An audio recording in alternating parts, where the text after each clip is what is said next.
കളിക്കുന്നുണ്ടോ? അവന്റെ ബുദ്ധി വളരുന്നതിന്റെ ലക്ഷണമാണ് അവൻ കുരുത്തക്കേട് കളിക്കുന്നത്. ബുദ്ധി വളരുന്ന ചലനാത്മകമായിരിക്കണം.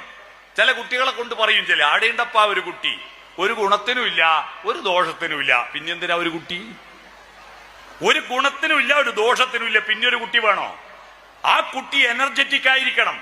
രാവിലെ സ്കൂളിലേക്ക് കുട്ടിയെ അയക്കുമ്പോ നല്ല ഷർട്ടും പാന്റെല്ലാം ഇൻസൈഡാക്കി മുടിയൊക്കെ എണ്ണ തേച്ച് മിനുക്കി വളരെ ടിപ് ടോപ്പിൽ അയച്ച കുട്ടി വൈകുന്നേരം സ്കൂളും വിട്ടിട്ട് വരുമ്പോ യാതൊരു മാറ്റവും ഇല്ലാതെ അതേപോലെ വരുന്നുണ്ടെങ്കിൽ ഉമ്മക്ക് ഭയങ്കര ഇഷ്ടമായിരിക്കും, നല്ല കുഞ്ഞുമോൻ.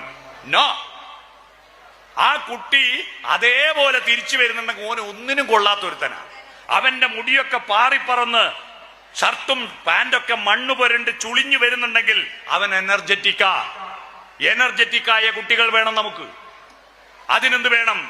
നിങ്ങൾ ആ കുട്ടിയുടെ പേഴ്സണാലിറ്റിയെ വളർത്തണം.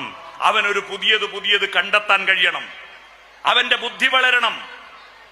ആ ബുദ്ധിയാണ് മുയലിനെ പോലെ കുതിച്ചു പായുന്നത്. അവന്റെ ശരീരമോ ആമയെ പോലെ മെല്ലെ വളരൂ.